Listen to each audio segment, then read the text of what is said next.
Hello students, इस video में हम लोग जानेंगे नॉमेनक्लेचर ऑफ बाईसाइक्लो कंपाउंड्स। पहली बात मैं आपको ये बताना चाहता हूँ कि this topic is not very important as per JEE NEET and any other exam, but still it can come, आने के चांसेस थोड़े बहुत होते हैं। तो एज़ पर एडिटिव टॉपिक आप इसको कर सकते हैं, पर इसको बहुत ज़्यादा वेटेज देने की रिक्वायरमेंट बिल्कुल नहीं है। अगर आपको नहीं भी आता है, नहीं भी करना है, तो यू कैन स्किप इट।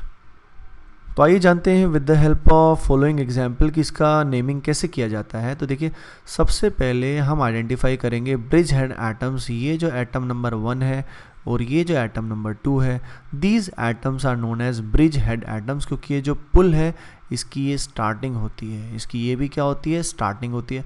तो ये जो दो एटम्स हैं, these are known as bridge head atoms. अब देखिए, इसमें तीन चेन्स हमारे पास आती हैं, तीन रास्ते आते हैं जो अल्टरनेट हमारे पास है। एक रास्ता ये है, इसको मान लेते हैं L1, एक रास्ता ये है, इस रास्ते को मान लेते हैं L2, और एक रास्ता ये है जिसको मान लेते हैं हम L3। अब L1 के अगर हम ध्यान दें तो L1 के अंदर कितने कार्बन आ रहे हैं, L1 के अंदर 2 कार्बन आ रहे हैं। L2 में अगर ध्यान दें तो L2 के अंदर भी 2 कार्बन आ रहे हैं, और L3 के अंदर एक ही कार्बन आ रहा है। अब इस बेसिस पे इसका नाम अगर हम देते हैं तो देखिए वो कैसा आता है। इसका नाम जो आता है वो सबसे पहले हम लिखते हैं बाईसाइक्लो। भाई ऑब्वियसली जब रिंग एक थी तो हम ऐसे केस में साइक्लो बोलते हैं, जब इस तरह से दो रिंग आपस में ज्वाइंट हैं तो उसको हम बोलेंगे bicyclo. Then we will place the square brackets. Square brackets को प्लेस करने के बाद हम इसको ऐसा लिखेंगे 2.2.1। अभी 2.2.1 क्या रिप्रेजेंट करता है, ये जो रास्ते हमने बनाए L1, L2, L3, इनमें जो नंबर ऑफ कार्बन एटम्स आए वो देखिए कितने आए।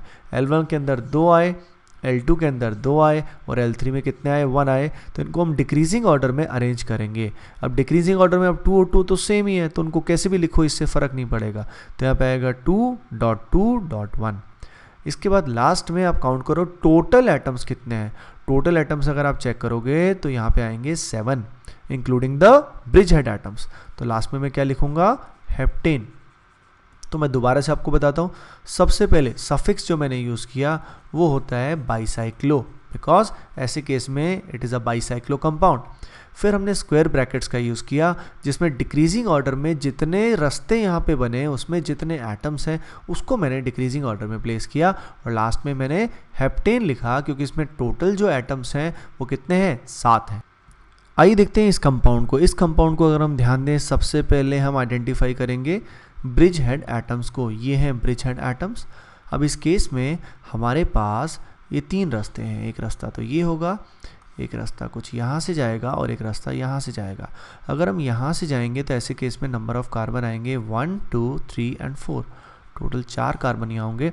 यहाँ से अगर मैं जाऊँगा तो यहाँ टोटल कार्बन 1 होंगे, और मैं यहाँ से जाऊँगा टोटल कार्बन 3 आएंगे। ऐसे केस में सबसे पहले अगेन मैं लिखूँगा यहाँ पे क्या, बाईसाइक्लो। Then square brackets. आप खुद बताइए, सबसे पहले 4, 3 और 1 में सबसे बड़ा नंबर आएगा, दैट इज़ 4.3.1। अब इसमें अगर टोटल एटम्स को हम देखें तो कितने एटम्स होंगे, 10। तो यहाँ पे क्या बोलेंगे लास्ट में, हम बोलेंगे डेकेन। सो स्टूडेंट्स, आपने देखा बाईसाइक्लो कंपाउंड्स का नॉमेनक्लेचर बहुत ही सिंपल होता है, जिसके अंदर हमें ये जो ब्रिज हेड एटम्स हैं इनके बीच में नंबर ऑफ कार्बन एटम्स को काउंट करना होता है और उनको डिक्रीजिंग ऑर्डर में प्लेस करना होता है। In the next video you gonna learn about the nomenclature of spiro compounds. वो कैसे देखते हैं वो नेक्स्ट वीडियो में देखेंगे guys. So please share and subscribe. Thank you.